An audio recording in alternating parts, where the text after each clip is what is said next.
All right.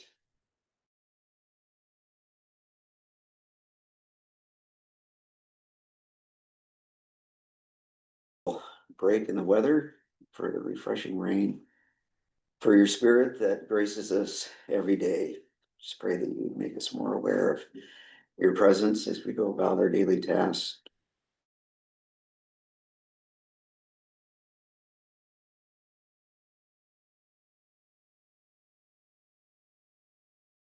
Um, can I go back to last week a little bit Okay. with John, John? You're my hero. Thank you. Yeah, I guess I just wanted to, something is dangling in my mind. I don't know, if it's dangling in your a little bit too. It seems to me, didn't we kind of hit the old conundrum of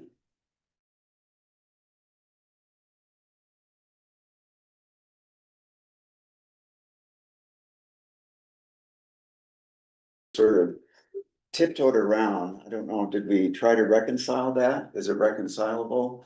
But we wound up with sort of a view that God is reviewed.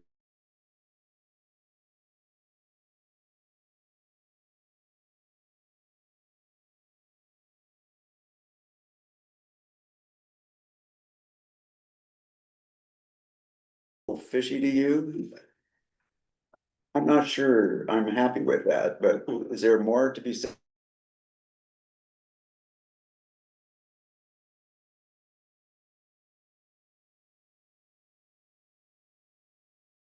For instance, Well, God was he was organizing a people and he had an intent for them. And you're talking about the Israelites. You're talking about the Israelites, right? yes, Okay, and of course,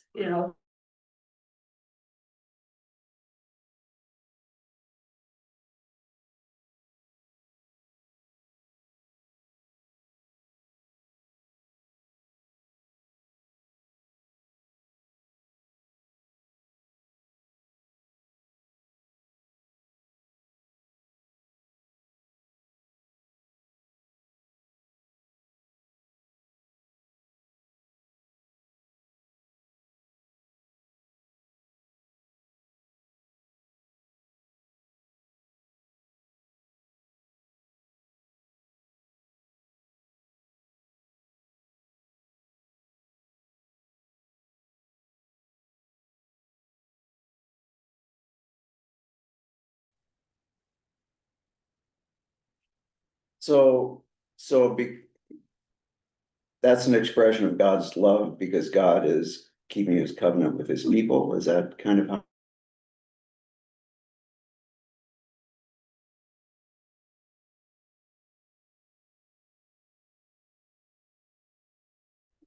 Love and judgment, it's, love and wrath. yeah, Help me out. it's hard to sometimes put it together.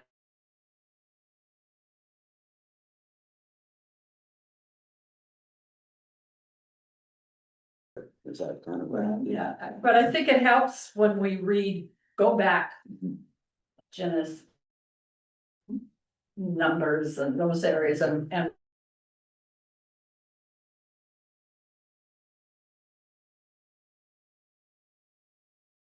Overriding truer nature, maybe? Is that possible? Is there something more true about God than any other of God's attributes, for instance? I need help. I'm reading the epistles of John, first, second, third John. And Well, that's not good. they would identify the fact that God is love Yeah, over and over and over again, Yeah. it says that.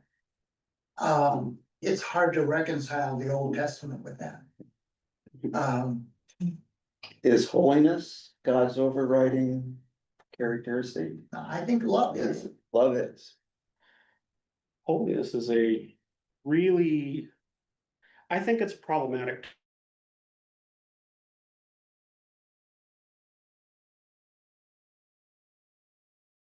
to, and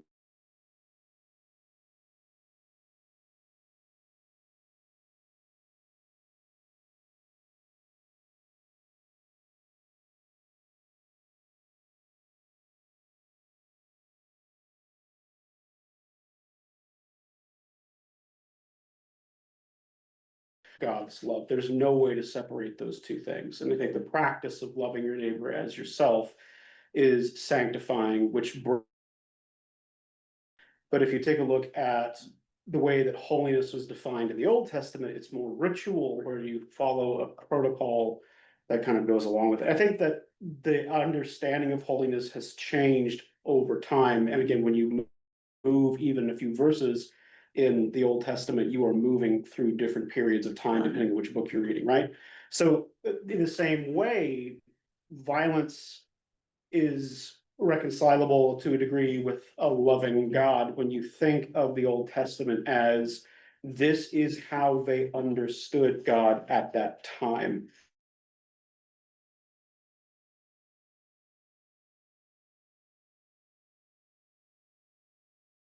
In order for God to be powerful, instead, a loving God was seen as more powerful. So again, their view of God changed, and that's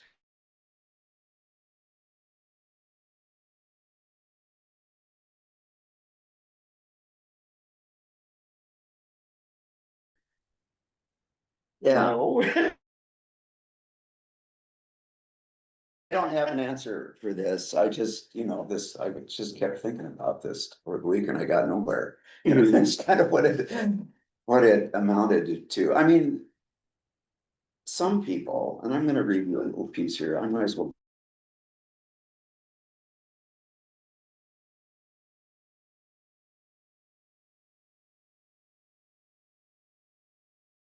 I guess, and they don't necessarily, I mean, I did read a number of explanations about the relationship between holiness and wrath.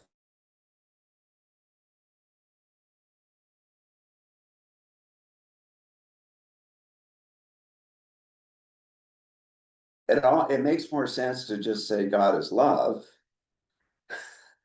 to me somehow, and God does react to things. God reacts to sin, I guess you'd say, evil. I mean, God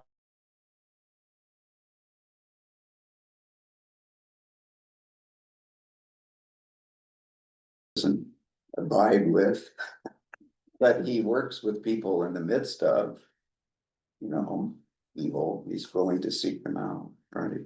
Are there? I guess I'm trying not to make this just sound like a cop out, but this is where my brain has come to a resting place. Like, again, I want your resting places. I think this concept that everything in the Bible is targeted toward as an individual is a very new idea. It's only a couple of 100 years old. I think the Bible speaks to the church and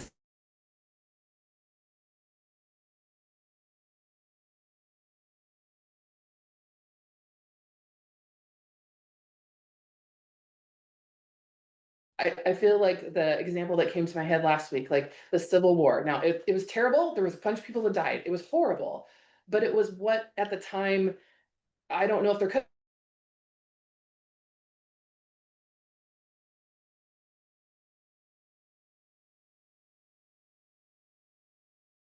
Is where you mentioned Bonhoeffer, like there are times where I'm not comfortable with violence. I don't like it, but I can see where sometimes I don't know. Maybe there wasn't another way around it.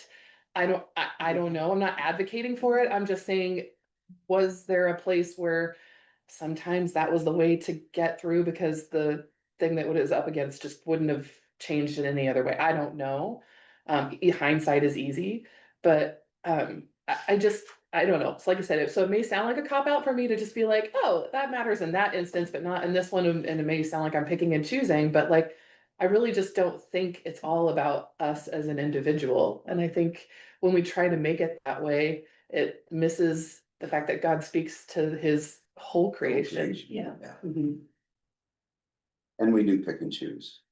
I mean, everybody does, no matter what they And maybe, say. and maybe that's part of the work of the Spirit in our life, is sort of picking our way through Well, that too. right, because I think that you need to have a strategy for reading the Bible, because I mean, without that, the Bible does not speak with a single voice. And the longer that I have studied it, the more I see that it argues with itself, that it's fragmented, and it captures discussions that we're changing Mhm. over time. So I think that you do need to adopt a method or a strategy for how do I reconcile these differences, or how do I understand this passage when I'm looking at it, when it clearly contradicts something else in another location. I mean, we all do, whether or not we say we do it, we all do it. So the single voice that I think Barclay reads the Bible with is the love of God. Mhm. That's pretty safe, isn't it? I hope so. Well, except is it safe? It calls us to do things that are really Oh, man, uncomfortable. well, but I mean, okay, it's safe. Well, if you recall last week, you and I, Aslan is not safe, okay. It's not safe. He's good, but It's not safe. Yeah, last week after class, you and I talked. And I brought up the idea that I think a lot of our issue here is how we define love. Mhm. Because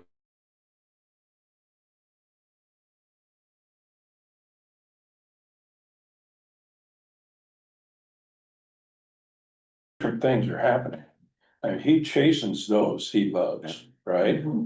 And Discipline and love. And he was carrying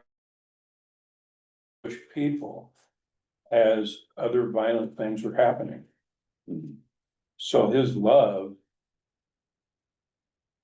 Yeah, we may need to re-examine our understanding of what love really is. confrontation, discipline doesn't feel like it at the time, does it? Right. When we love our children as we're raising them, you Exactly. know, sometimes we have to. Set parameters so that they don't like. but it helps them function, Exactly. especially later on in life, like if we let them do whatever they want. Seen students that have that at, We'll pray for you about that. Exactly. it doesn't work. I think though, the thing Yeah. that's sad, because that's all very true and relatable, Yeah. is that there's a large swath of the church that has taken that and turned it into something quite terrible. Mhm. There, that Or they use whole, that as an excuse for There's abuse. misinterpretation. Yeah. Right. and so, you know, it's so easy for things that can be very connecting for us to be blown out in a way where all of a sudden you have some authoritarian, like you have to submit to the authority of that church, just like you would your parents or whatever, and they're doing this for your own good, and so a lot of those things can be quite harmful. We as humans really screw things up.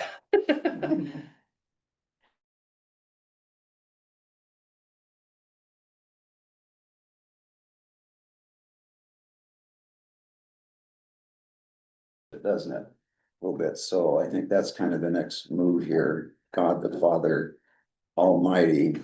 This comment by Barclay here, yet it remains true that this might and majesty of God are at all times motivated and directed by the youth and used in love. Might and power are always neutral things. The important thing is always the spirit in which they are used and by which they are directed.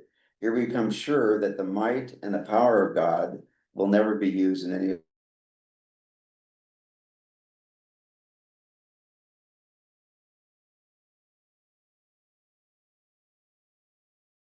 we may love a person, we may yet be quite unable to help that person, we may not have the power or the resources or the ability to do so.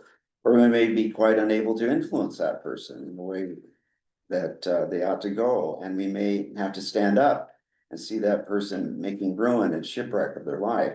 But the very fact that the love of God is backed by the power of God is the guarantee that ultimately and in the end, the love of God cannot be frustrated.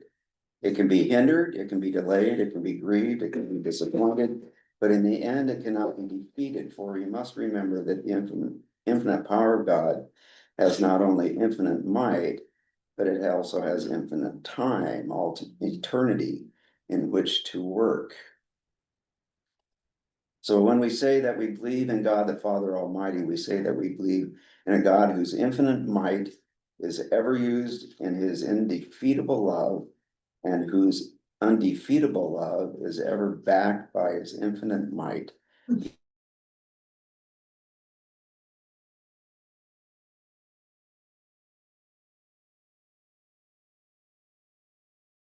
They work out his purposes. That's sort of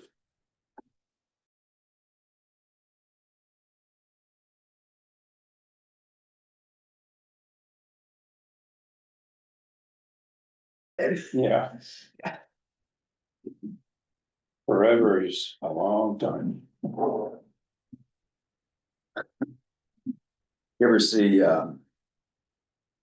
Broken Trail with the ball, 2006? Robert Pollock kind of shakes when he talks. He's burying some guy on the trail, right? And, he's trying to come up with something to say that might be appropriate.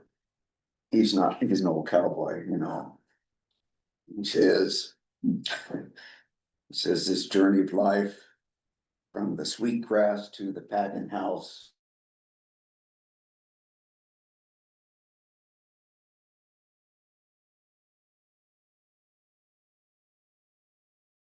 To eternities. So, in the end.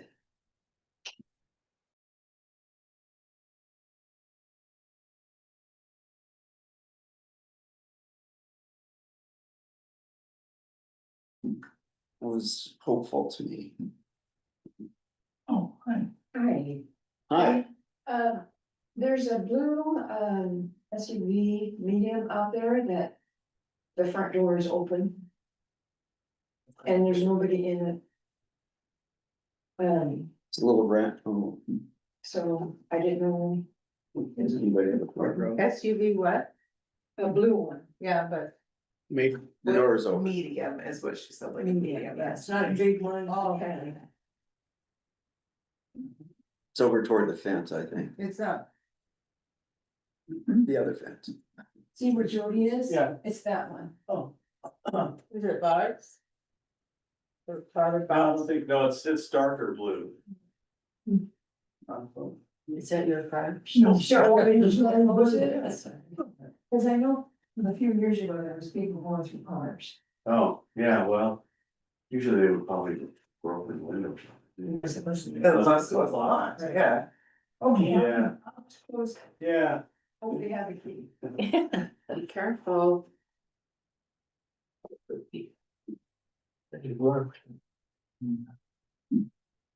Somebody hiding in the car with the open door, waiting for somebody to come close the door. Close the door. There. Anything's possible. Great.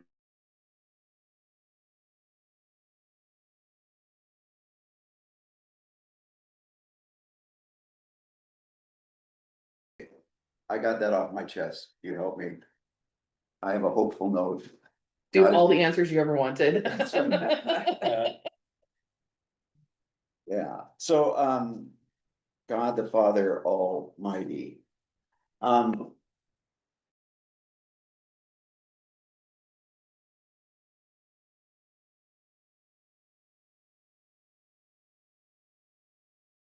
Where's the comma?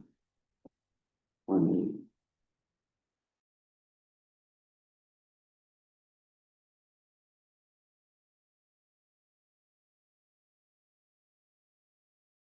is that right? Let's see. Was there a comment in the original language? Like, I don't even want to, oh my gosh. Yeah. Yeah, Because that is a whole rabbit.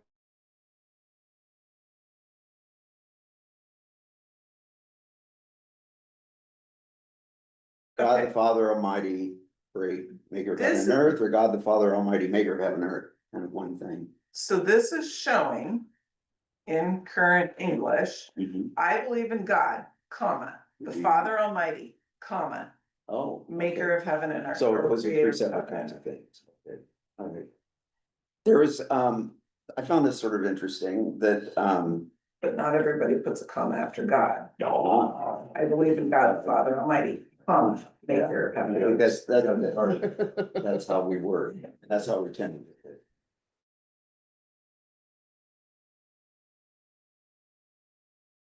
Notion of ruler of heaven and earth. So this was.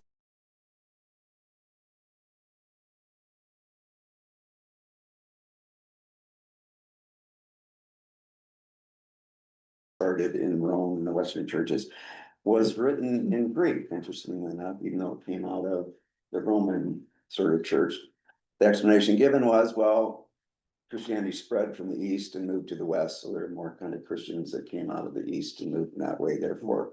Some of those early manuscripts were done in Greek, but when it was translated into Latin, it was the word that was translated as Almighty was translated as omnipotent. But the Greek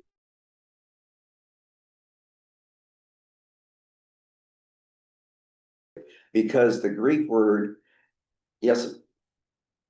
Okay, now I've forgotten. I'm gonna get myself all screwed up here.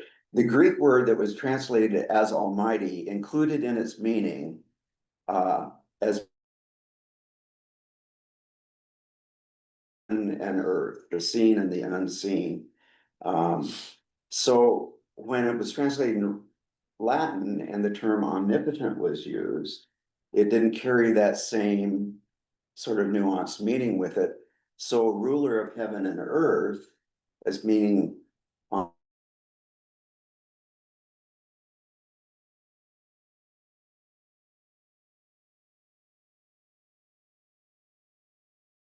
notion of almightiness had to do with being ruler over everything, all creation. All right. Did I say it? You kind of did that. Okay, so that's kind of that sort of maybe instead of it being sort of an abstract idea about unbelievable power, what can God do? I mean, apparently in the Middle Ages there, once you say God can do anything, then all of a sudden you're trying to figure out, well, I wonder if he can do this.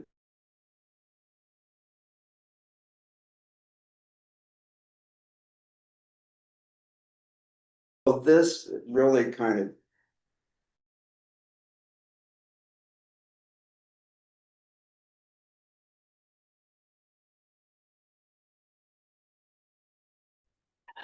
now, but I'm not sure we necessarily always take it that way. It's occurred to me we should probably, maybe our view of Almighty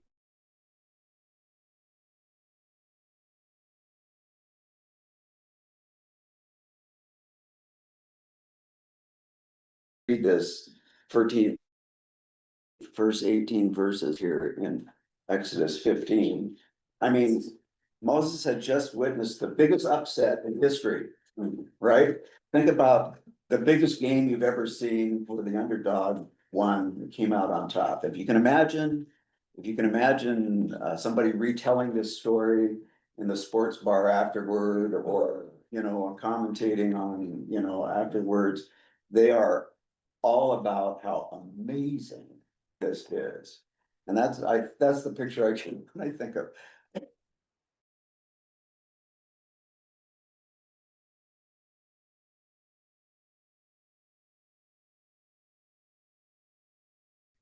Yes, I am. Oh, all right. Well, Send in. all right, then I think you ought to read that passage. We are for real us. thrilled to be here tonight. And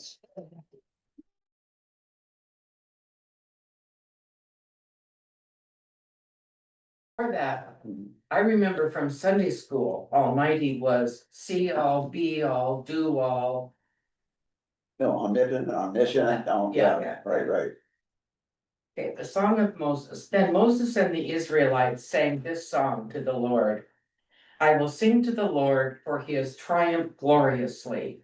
Horse and rider he has thrown into the sea. The Lord is my strength and my might, and he has become my salvation. This is my God, and I will praise him, my father's God, and I will exalt him.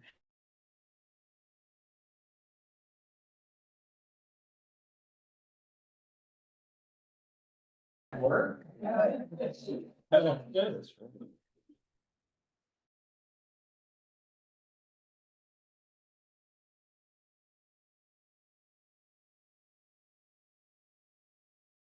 They went down into the depths like a stone. Your right hand, O Lord, glorious in power. Your right hand, O Lord, shattered the enemy. Wow. In the greatness of your majesty, you overthrew your adversaries. You sent out your fury, it consumed them like stubble. At the blast of your nostrils, the water piled up. Gosh,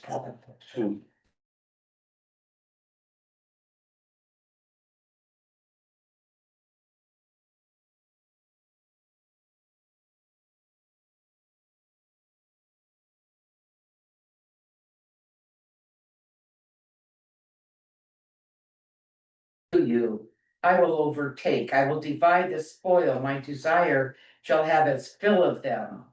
I will draw my sword, my hand shall destroy them. You blew with your wind, the sea covered them.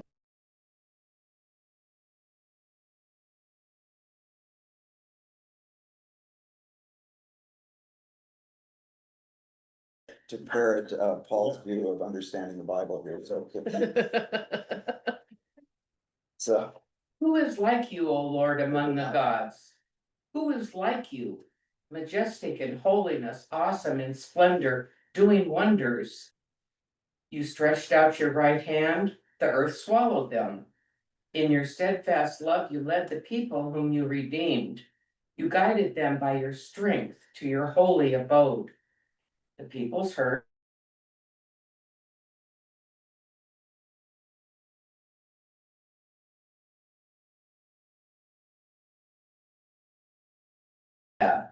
All the inhabitants of Canaan melted away. Terror and dread fell upon them. By the might of your arm, they became still as a stone until your people, O Lord, passed by. Until the people whom you acquired passed by. You brought them in and planted them on the mountain of your own.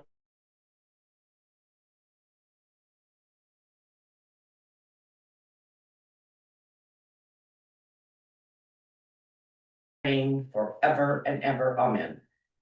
Oh,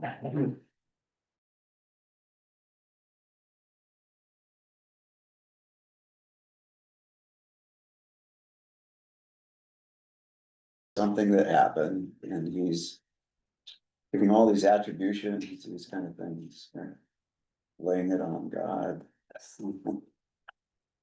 Yeah, the power and the warrior and the, yeah.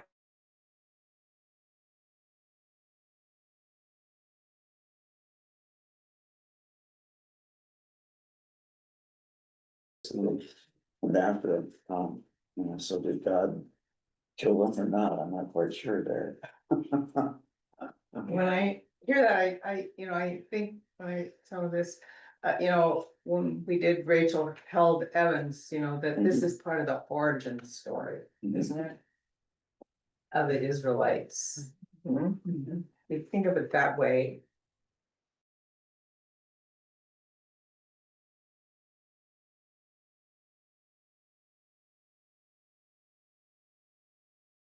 This is our history involved.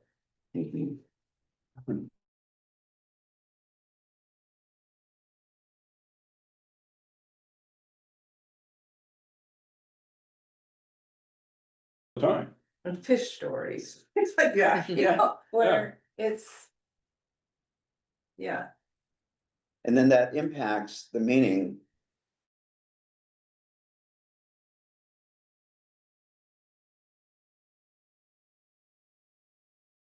All the omni words for God, it just goes on and on and on. But Almighty as ruler over all creation, concerned.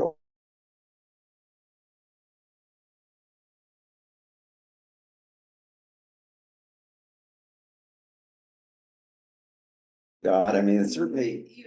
Think of all creation, so were these.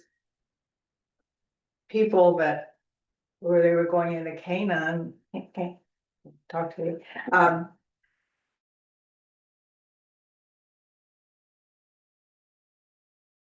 so, anyway. It's hard to reconcile Mhm. that God is advocating killing these people. Mhm. They're part of The creation, creation. yeah. That's where I can.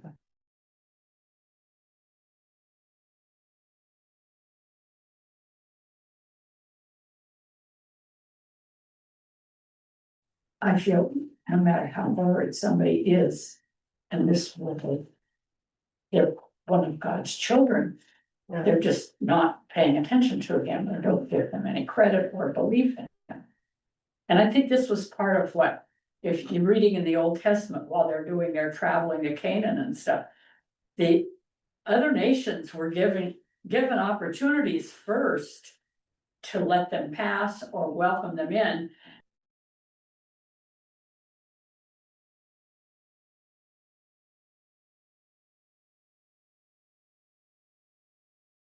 Consequences of not, and they have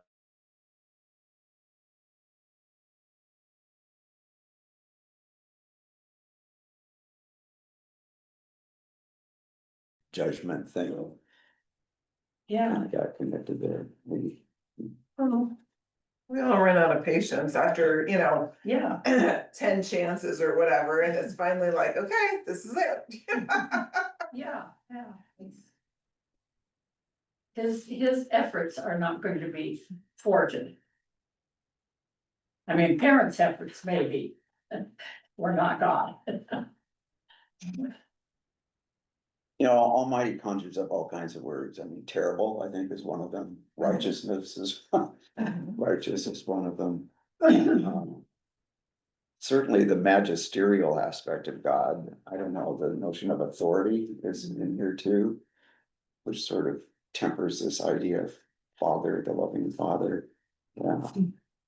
It's as if the words we connect with Almighty are directed toward things almost external to God, but we as individuals get to somehow experience God as Father. I don't know, but God's response to other things is kind of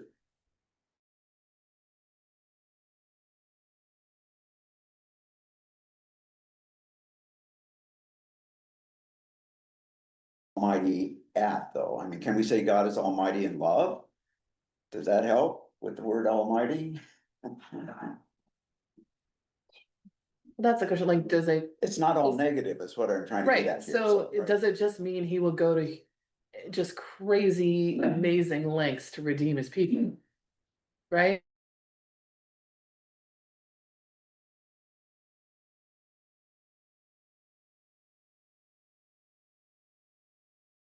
World is the world and it is terrible. There's a lot of bad things that happen, but I think there's a lot of people groups over the eras that would really identify with the redemption story here and perhaps had brought them to a connection.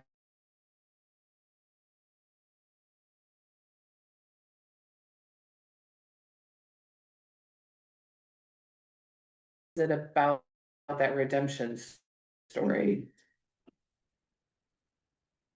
Is it about the yeah, well, there is a link, isn't there, between creation and redemption and God's all working with all that kind of thing. Yeah, And justice and and justice, yeah, yeah.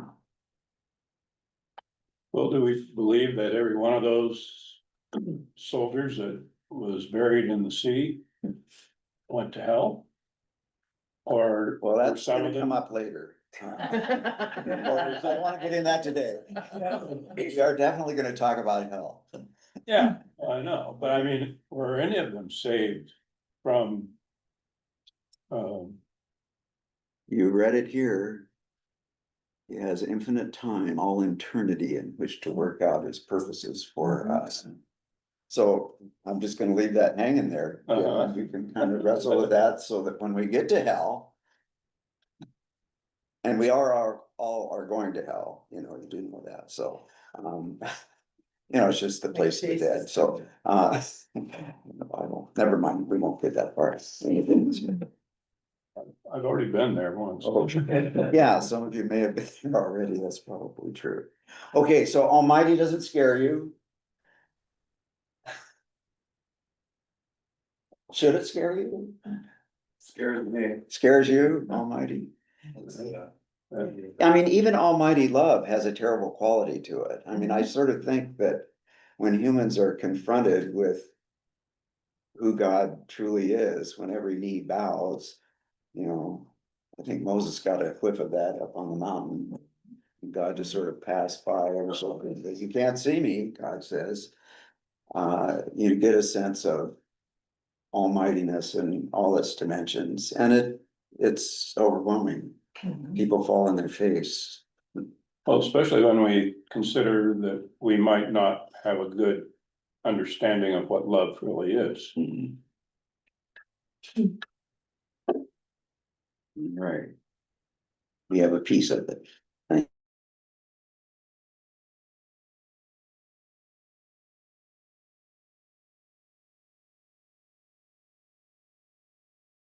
So I don't know if it's a relevant question, but we need to move into creation since this is Creation Sunday. It seems like it might be kind of a good place to sort of end this thing. All right, so, yeah.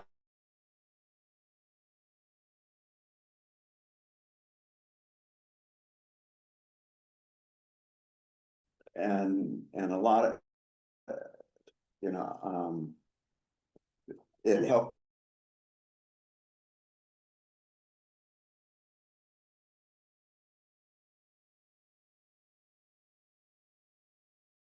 Fathers identified as heresy, for instance, because of the misery in the world, they believe that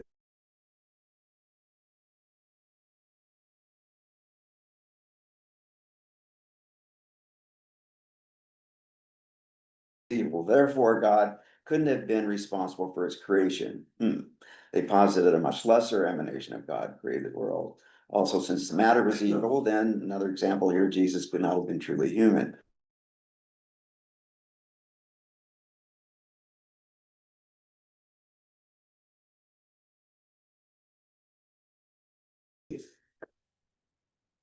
What connection do you see between creation and redemption? How does God's past act of creation give you confidence in his ongoing work of redemption?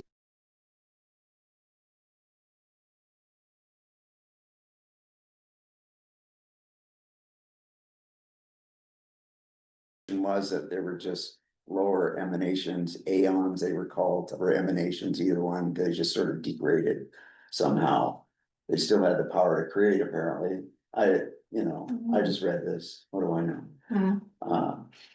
But it was a way of explaining that the world, the true reality had to do with spirit, not materiality.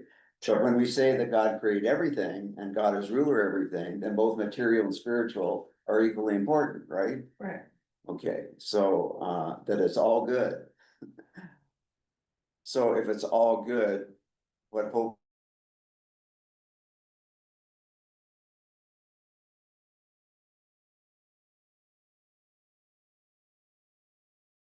That was good. I think the point is that what God's work has done, is doing in us continues to be good.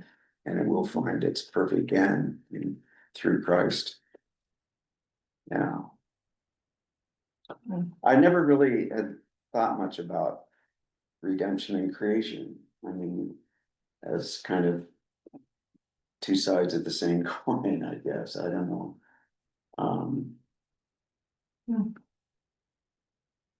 That they somehow go hand in hand.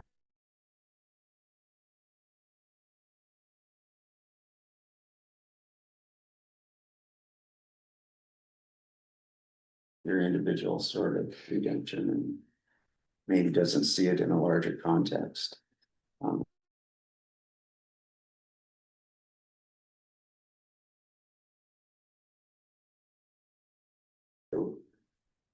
That the work is good. God's continued work is good. I think we see strains of that same Gnosticism now in a way, you know, the idea that the material world being evil.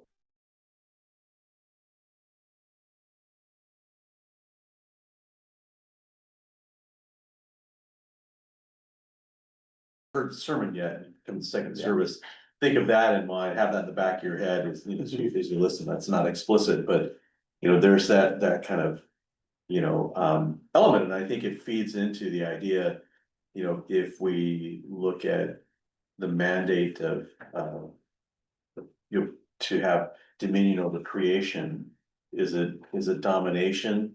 You know, is it a passport for domination, or is it meant to, you know, to be a caretaker or a steward? And those are sort of on kind of opposite ends in a way, and that the idea of dominion and things would lend itself more toward that kind of Gnostic view of, you know, the material world is not.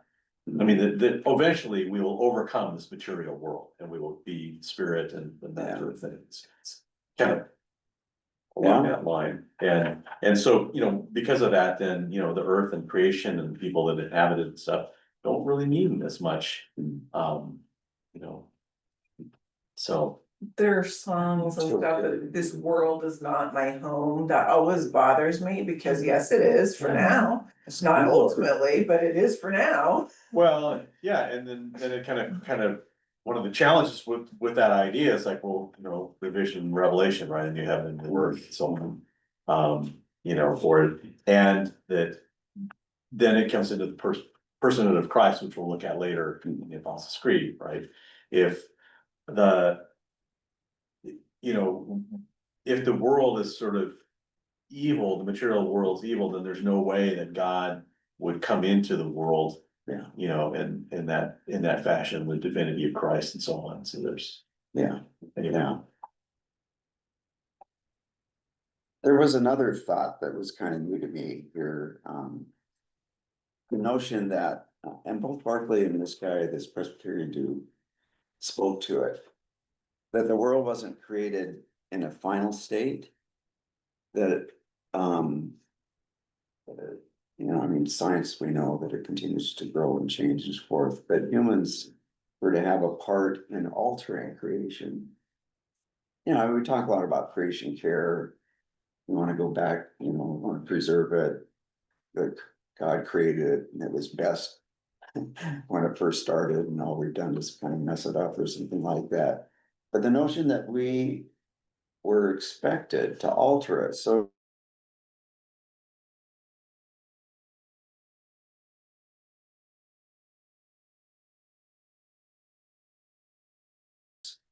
I mean, if we just raise the question, and it's pretty relevant what you're talking about today too. I mean, what does responsible Christian stewardship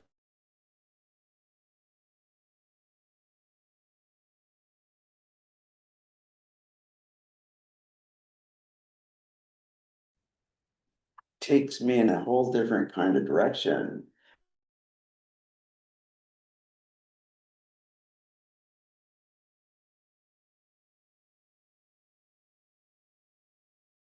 Wow, that was, Yeah, jeez.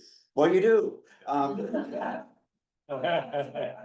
No, this is an interesting 2-season series, it's the second season right now, and this guy is showing how we've altered, how we alter the environment, not always so good, you know.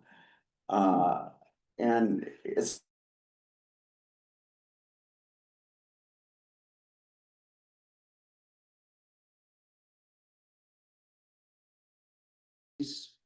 we created whole new ecosystems that create environment for other animals that were, you know, like rats in New York and Chicago, et cetera. So I mean, it just, his whole, his session on top predator is a really interesting approach to our connection with nature through hunting and all that, both good and negative.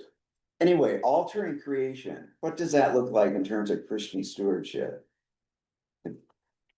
So he says the doctrine of creation is not primarily about God, but about the world. It's about the physical as well as about the spiritual world, about how we know and understand, and about things whose existence we may not even suspect. It is a declaration that God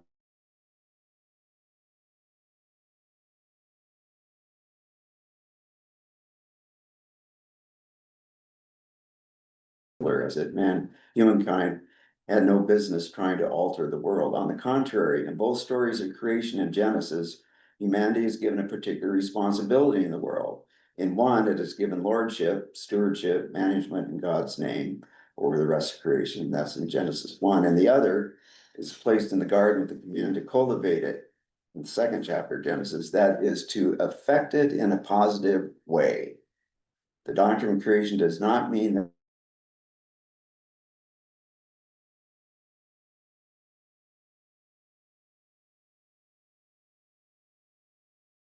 by God, therefore demands our respect and care.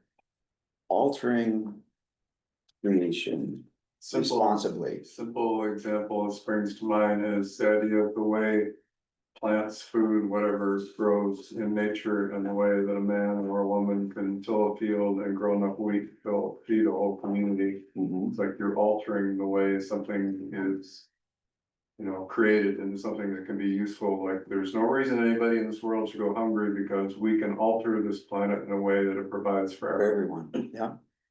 Yeah, good example. I mean, is that a new thought to you, or am I just the last one to catch on? I mean, probably, I'm always the last one to catch on.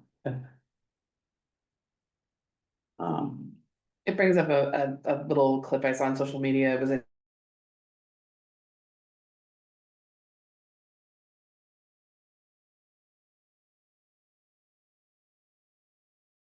massive turnaround that has happened in the last like 70 to 80 years compared to what was going on before that. Mhm. And it's because science had made enough advancements that antibiotics became a thing, and imaging became more distinct in a way that it could come up with different diagnoses, and this concept of just like continuing to do things positively. And so, I mean, for all the other challenges in the medicine world with all of the, money and how all that has been a piece of it, I see that as a place where like we as humans have changed, because his point was, he was like, people used to eat organically all the time because there wasn't anything else, right? But they still died with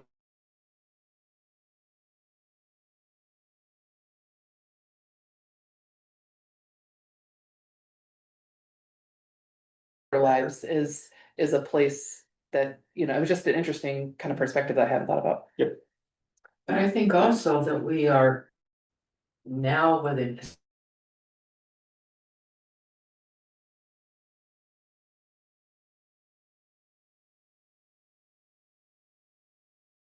Environment that God created back to a more natural state. So, that's a huge change. We're more conscious of how much what like our irrigation water has been turned off. So we have no way to water lawns and lawns is another thing. People are getting away from lawns because it's time consuming, it's a waste of water and work, yeah. So I think we're in a stage right now where we're more aware of the environment that God created and we're trying to fix it. Too late to alter it positively, we just gotta fix the mistakes, is that kind of what you're saying? Yeah. Yeah. There was an article I just saw about the glaciers in Olympic National Park. Well, and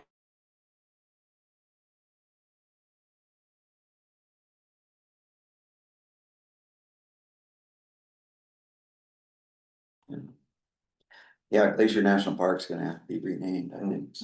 I mean, Yeah. truly, it's just But it was really, Glacierless National Park, yes. it was interesting being a child growing up in the 90s where, the ozone hole was like the big discussion, right? Yeah, And Paul and I were having this discussion about like weather and how it feels different here than it does when we go back to visit family. And I'm like, why does the sun feel so much hotter here? Do we have like a hole over our heads? And I was looking online and like the hole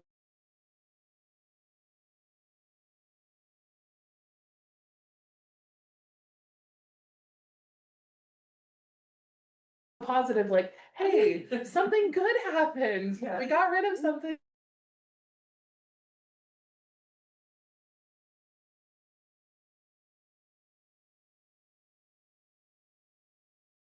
And they're back and. So it's not hopeless.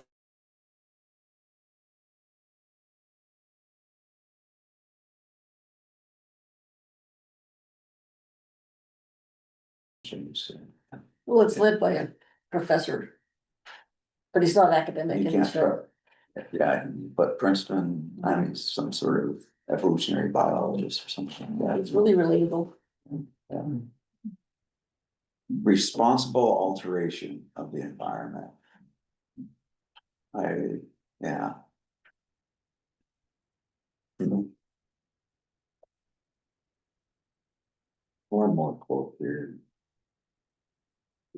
Bartley kind of picked up on this too. The story meaning creation, so forth, as we now know it, tells us that life began from the smallest beginnings and climbed upwards and onwards until it is what it is today. In the older story, and received things as it were already made. as we now know, the story man received is not a ready-made world, but a series of infinite potentialities which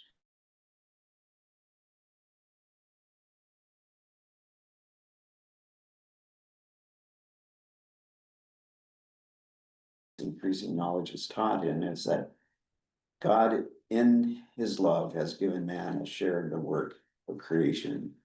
God did not give men and things all complete, but made men partners in the work of making a world.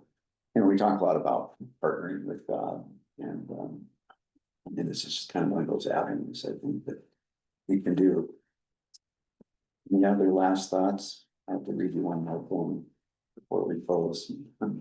So, God is Father.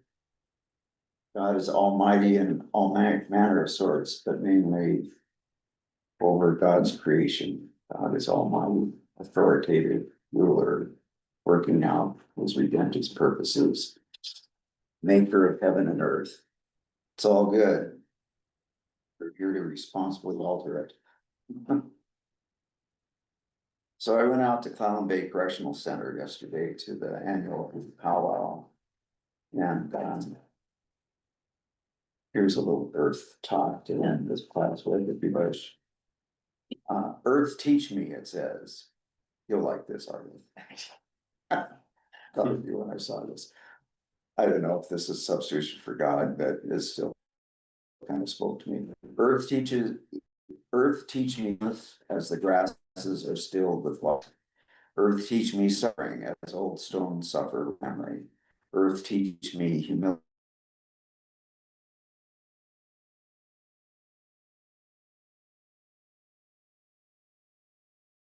Stands all alone. Earth teach me limitation as the ant which crawls in the ground. And earth teach me freedom as the eagle soars in the sky. Earth teach me resignation as the leaves which die in the fall, and earth teach me regeneration as the seed which rises in the spring.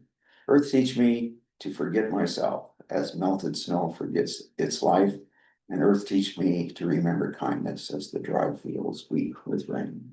A little Christian Sunday thought by Chief John Yellow Lark. There we go.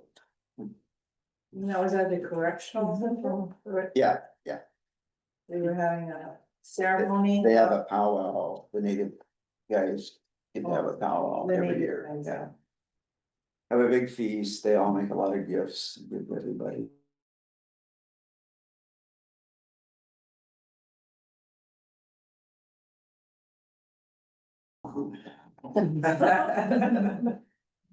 But,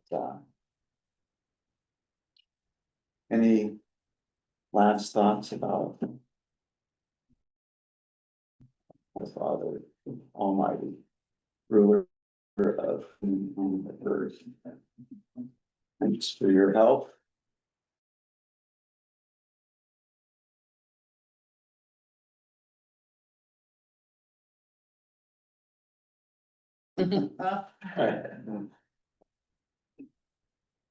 Somebody wanna close in prayer? Anybody had a moment here? Rosalie. You can pray.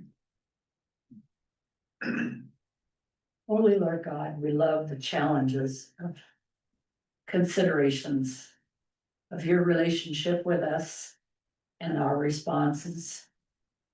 We thank you that we are in a position where we can learn by the past and help to restore creation as if you intended it to be, and it can be improved, and we don't want to ruin it. We thank you for all the people who study and then share with us the ways that we can be a better part of creation. We thank you for our opportunities of challenging our mind and thought of our relationship with you. And now go with us as we depart from this conversation. Amen. Thank you.